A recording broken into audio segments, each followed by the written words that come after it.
앞에서 말씀드린 만편한 임신을 신청하면은 임산부 이름으로 카드가 나오게 되는데요. 이 카드에는 자동으로 이제 정부 지원금이 들어오게 되고 산부인과 진료비 혹은 아이 양육에 필요한 물품을 구매할 수 있습니다. 이건 반드시 가입하는 게 좋습니다. 한 번에 신청할 수 있으니까 누락될 가능성도 없고요. 다음으로는 너무너무 획기적인 그 혜택이 되겠고요.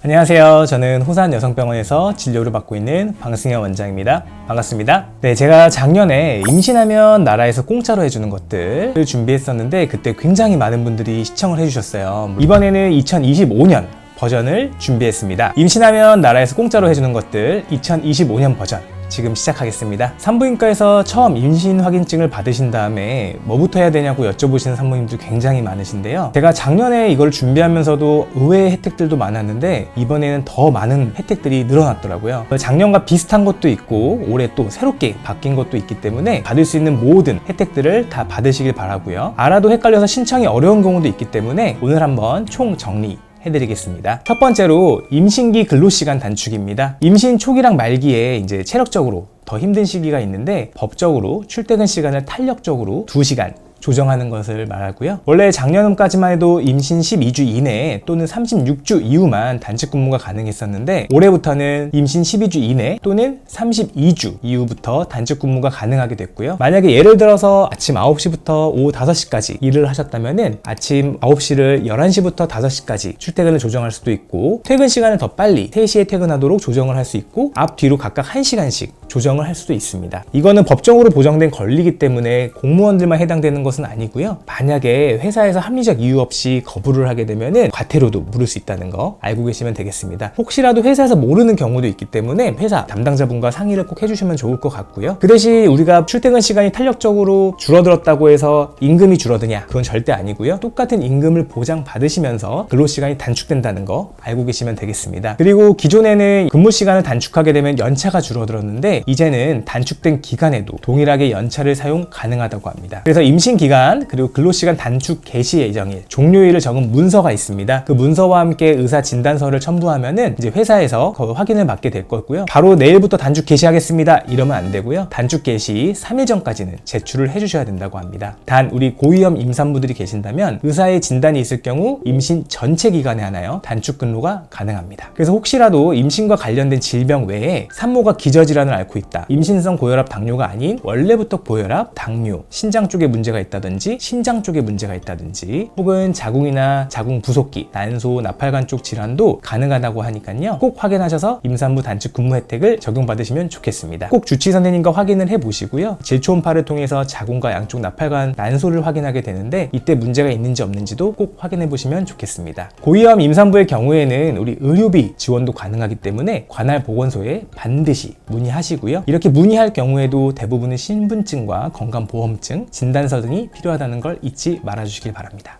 두 번째로는 이제 임산부 등록하기입니다. 임산부 등록은 다들 많은 분들이 아시고 있으신데요. 이런 임산부 등록은 두 가지 방법을 통해서 등록을 할 수 있습니다. 첫 번째로는 직접 보건소로 가셔서 임신 확인증을 제출하시고 등록하는 방법이 있고요. 정부 24 홈페이지에 들어가서 만편한 임신 검색을 해서 온라인으로도 접수가 가능합니다. 하지만 그냥 신분증만 가져가셔서는 접수를 하실 수 없고요. 병원에서 발급한 임신 확인증이나 임신 수첩이 있어야 가능하다고 합니다. 꼭 출산 예정일이 기재되어 있어야 되는데 실제로 아기집만 확인해서도 임신 확인증은 나가지만은 생리 시작일이 아닌 아기의 크기를 가지고 정확한 출산 예정일을 확인을 받고 가시는 게 더 좋을 것 같습니다. 임산부 등록을 요청해 주시면은 다양한 혜택을 받으실 수 있는데 각 지자체, 즉 동네마다 혜택이 상이할 수 있기 때문에 미리 검색을 해보시거나 전화로 문의를 해보시는 게 더 좋을 것 같습니다. 공통적으로는 임산부 배지나 엽산, 철분제 등을 나눠드리게 되는데 혹시라도 임신 전 검사나 임신 후 검사에서 빈혈 수치가 좀 낮을 경우에는 더 고용량의 철분이 필요할 수 있기 때문에 주치의랑 꼭 상의를 해주시기 바랍니다. 또한 임산부 주차증이라고 해서 우리가 공영주차장 가시면 막 50% 할인 이런 게 있는데 이거는 꼭 자동차 등록증을 지참하셔야 되고 혹시라도 차 자체가 이제 우리 남편분, 배우자 명의의 차량이라면 등본을 꼭 가지고 가셔서 우리가 가족관계임을 증명을 해주셔야 됩니다. 임산부 등록 후에는 초기 검사를 바로 하실 수도 있고요. 대부분은 보건소에서 진행하는 것은 무료입니다. B형 간염이나 혈액형, 빈혈 수치, 에이즈 검사 등 약 20가지 정도의 항목 검사를 진행하고 있는데 제가 여러 환자 환자분들의 진료를 보다 보면은 보건소마다 무료 검사 항목이 좀 틀리더라고요. 그리고 실제로 우리 임산부들한테 필요한 검사들이 빠져 있는 경우도 있기 때문에 꼭 보건소에서 무료 검진을 하셨더라도 병원에 오셔서 추가 검사는 꼭 하시도록 말씀드리고 있고요. 검사 결과는 보건소 홈페이지에서 조회가 가능하시니까 출력해서 꼭 가져오세요. 그래야지 저희 의사들도 처음에 봤을 때 빠진 검사가 있으면 같이 해드릴 수 있거든요. 그래서 결과 꼭 가져오시고, 이후에 이제 기형아 선별 검사, 뭐 1차, 2차가 있을 수도 있고, 뭐 니프트 검사가 될 수도 있고, 그리고 24주에서 28주에 하는 우리 임신성 당뇨 검사도 가능한 보건소가 있다고 합니다. 하지만 기형아 선별 검사 같은 경우에는 종류가 다를 수 있기 때문에 검사를 여기까지 하고 오시더라도 꼭 우리 주치 선생님한테 자료를 꼭 제출을 해주시길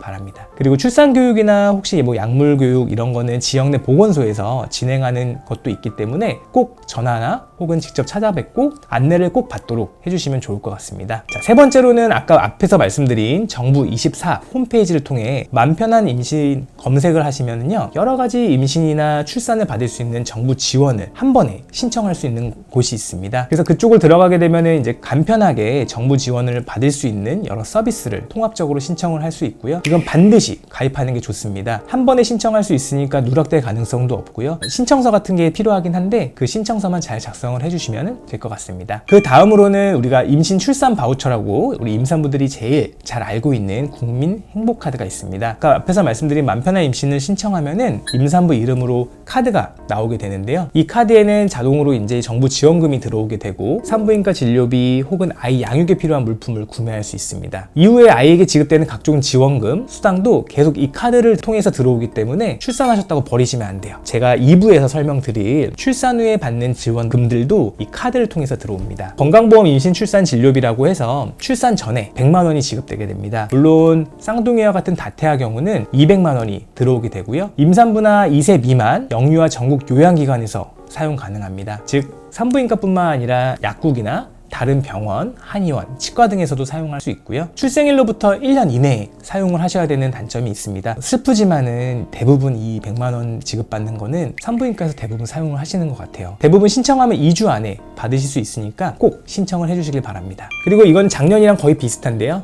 우리가 기차요금도 할인을 받을 수 있습니다. 임산부와 우리 동행 보호자 한 명까지는 혜택을 받을 수 있는 거고요. 맘편한 KTX라고 해서 특실 혹은 우등실을 일반실 요금으로 적용을 받을 수 있고요. KTX의 일반실이나 일반 열차 같은 경우에는 요금의 40%까지 할인을 받으실 수 있다는 거. 그리고 SRT 같은 경우에는 특실이나 일반실의 30% 할인을 받을 수가 있습니다. 너무 많은 분들의 예약이 있기 때문에 미리미리 예약을 꼭 하셔서 할인 혜택 받으시면 좋을 것 같습니다. 다음으로는 너무너무 획기적인 그 혜택이 되겠고요. 2025년 1월 1일부터는 제왕절개 비용이 빵원입니다. 원래는 자연분만 같은 경우에도 정부에서 전액 지원이 됐기 때문에 이제는 자연분만뿐만 아니라 제왕절개 비용도 개인 부담금이 빵원이 됐고요. 고위험 산모뿐만 아니라 아무런 위험 요소가 없는 모든 산모들에게 해당이 된다고 합니다. 하지만 제왕절개 비용 자체가 0원인 거지 혹시 특실이나 뭐 1인실, VIP실을 이용하는 입원실이나 추가 처치 비용, 회음부 절제술이나 혹은 무통주사에 따른 진통제 같은 추가 처치 비용은 개인 부담이 있으니 그거는 꼭 입원 전에 병원에서 설명을 듣길 바랍니다. 다음으로는 우체국 임산부 보험입니다. 이것도 우체국 대한민국 엄마보험이라고도 불리는데요. 얘는 무료 보험입니다. 우체국에서 전액 부담해서 우리가 보험을 받을 수 있는 거고 태아의 희귀질환이나 엄마의 임신질병 3종을 보장하게 됩니다. 17세에서 45세 사이의 산모로 22주 이내에 임산부만 가입이 가능합니다. 즉 22주가 넘어서 24주 넘어갔으면 이건 더 이상 가입이 안 되기 때문에 최대한 빨리 가입을 해주시는 게 좋을 것 같고요. 보험 기간은 태아는 10년 만기, 엄마는 분만시까지입니다. 태아의 희귀질환 진단보험금은 100만 원, 최초 1회 하나고요. 임신 중 질환 중에 위험하다고 알려진 임신 중독증, 임신 고혈압, 임신성 당뇨는 각각 10만원, 5만원, 3만원의 진단보험금 최초 1회에 한해서 지급받으실 수 있습니다. 우체국에 방문하시거나 우체국 보험 홈페이지에서 임신 확인서 꼭 가져가셔서 가입을 해주시길 바라겠습니다. 다음은 임산부 자동차 보험 할인입니다. 이거는 작년에도 제가 한번 말씀드렸던 건데요. 출산 예정인 임산부 또는 배우자가 자동차 보험의 피보험자로 등록되어 있을 경우 보험료를 할인받을 수 있는 혜택입니다. 하지만 이게 보험사마다 조건과 비율이 다르기 때문에 가입한 보험사에 꼭 확인을 해주시면 좋겠고요. 약 한 5에서 20% 정도의 할인 비율이 있다고 합니다. 하지만 이게 출산 후에는 보험사에 연락해서 제가 이제 분만을 했습니다. 특약 해지 요청을 꼭 해주시길 바랍니다. 보험회사에서는 가입된 산모님들이 언제 출산한지 모르기 때문에 혹시라도 분만을 한 상태에서 이 할인을 계속 받게 되면은 나중에 합산이 돼서 추징금이 나올 수 있습니다. 그러니까 주의하셔야 되니까 이거는 웬만하면 남편분들이 꼭 챙겨주셨으면 좋겠어요. 다음은 태동검사 환급이 있습니다. 24주 이상 자궁수축이 없는 35세 미만 임산부 대상으로 건강보험 1회 적용이 가능합니다. 35세 이상일 경우에는 총 2회까지 보험 급여가 가능하는데 출생 후 5년 내에 환급 신청을 하면은 그동안 태동검사 한 것에 대해 1회에 3만 원씩 환급을 받을 수 있다고 합니다. 우리가 나라에서 보험으로 적용할 수 있는 태동검사는 정해져 있기 때문에 우리 의사의 입장에서도 태동검사를 안 할 수는 없거든요. 그렇다고 항상 할 때마다 저희가 돈을 받는 것도 조금 죄송스러운 마음도 있었는데 이제는 나라에서 받을 수 있는 환급이 있기 때문에 꼭 신청하시길 바랍니다. 그리고 외래 진료비 감면입니다. 이것도 작년부터 함께 시행해왔던 제도고요. 임산부가 병원에 가게 되면은 본인 부담금 감면이란 게 있습니다. 10만 원이라는 진료비가 나왔으면 8만 원을 지원해주면 2만 원의 본인 부담금이 따로 있을 수 있는데요. 이런 거는 산부인과뿐만 아니라 내과, 소아과, 치과 모두 포함이 되어 있고요. 산모 수첩이나 임신 확인서를 보여주고 임산부라고 말하면 됩니다. 근데 산부인과에서는 이걸 잘 알고 있는데 간혹 다른 과에서는 모르는 경우가 있기 때문에 이거를 꼭 알려주시고 우리가 병원 규모에 따라 상급 종합병원, 흔히 말하는 우리가 대학병원이라고 하죠. 아니면 저희 호산여성병원처럼 병원 그리고 일반 우리 의원급에서도 약간 감면 비율의 차이가 있기는 하지만은 혜택이 있기 때문에 꼭 확인을 받으면 좋을 것 같습니다. 다음으로는 산모신생아 건강관리 서비스입니다. 이건 말 그대로 산모가 조리를 하는 동안에 산모 도우미가 집으로 오는 서비스고요. 보통 조리원 이후에 2, 3주 동안 가능하다고 합니다. 주 5일, 1일 9시간까지 서비스를 받을 수가 있고요. 산모와 신생아 케어 및 우리 가사 지원, 예를 들어 산모 식사 준비도 해줄 수 있고 산모나 신생아의 주 생활 공간을 청소하고 옷 세탁하고 또 우리 젖병 세척하고 수유하는 방법도 좀 교육을 해주시고 그리고 아기 목욕도 좀 도와주십니다. 하지만 이게 본인 부담금이 있어서 안 쓰는 분들도 계신데 웬만하면 쓰는 게 좋고요. 신생아 케어를 하다 보면은 초반에는 거의 잠을 못 주무시기 때문에 꼭 이런 도우미분들의 도움을 받아서 편안한 신생아 케어를 했으면 좋겠습니다. 소득 유형에 따라서 가형, 나형, 다형, 라형이 구분되어 있기 때문에 본인 부담금에 대한 차이가 있다는 거는 알아주셨으면 좋겠고요. 첫째가 있는 경우, 배우자, 재택근무인 경우 추가 비용이 있을 수 있다는 거. 출산 예정일 기준으로 40일 전부터 출산 후 60일까지 신청이 가능하고 관할 주소지 보건소에서 신청을 할 수 있는데 이게 굉장히 많이 예약이 밀려 있어요. 대부분 출산 40일 전부터 이제 많이 신청을 하고 계시는데 보건소 신청 후에 산후부도우미 업체에도 별도로 연락을 해서 계약을 하시는 게 좋고요. 이게 보건소에서 지정을 해주는 도우미 업체가 아니기 때문에 어떤 분들은 건너서 소개를 받기도 하고 어떤 집이 예약이 끝난 다음에 자기 집으로 오기도 합니다. 근데 이제 아기가 언제 나올지를 모르기 때문에 일주일 동안 아무런 도움을 못 받는 경우도 있으세요. 팁이라고 생각을 하면은 한 업체에만 미리 얘기를 해놓으시지 마시고 두세 군데 컨택을 해서 미리미리 좀 예약을 해놓으시는 게 더 좋을 수 있을 것 같습니다. 네, 다음으로는 산후조리 경비 지원입니다. 서울시 같은 경우에는 그 산모 산후조리 경비 지원 산업으로 100만 원의 바우처를 발행해드리고 있는데 쌍둥이와 같은 쌍태아는 200만 원, 태아당 100만 원씩 증가가 하게 됩니다. 출생 신고 후에 서울맘 케어 시스템에서 신청 가능하고요. 이건 지역마다 좀 다르기 때문에 그 지역에 맞춰서 신청을 해주시면 좋을 것 같고요. 출산일로부터 60일 이내에 신청해야 된다는 거. 산후도우미가 집으로 오는 산모신생아 건강관리 서비스도 본인 부담금 결제 가능하다는 거 잊지 말아주시면 좋겠습니다. 그 외에 임산부 의료비 지원이나 임산부 교통비 지원, 임산부 조리원 비용 지원 등은 지자체마다 지원금이나 지원 방식이 다 다를 수 있기 때문에 그 지역마다 확인을 좀 해주셨으면 좋겠고요. 예를 들어 서울시의 경우 임산부에게 교통비 바우처를 70만 원 지급하고 의료비를 50만 원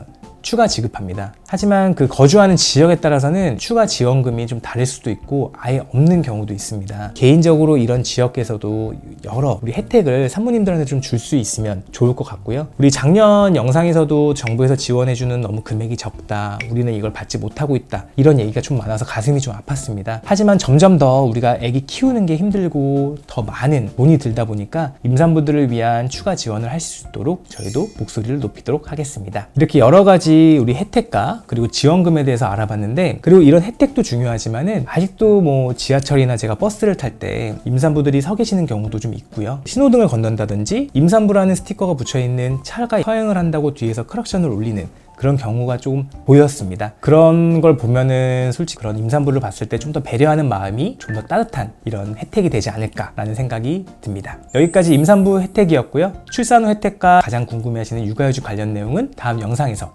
별도로 정리해 보도록 하겠습니다. 감사합니다.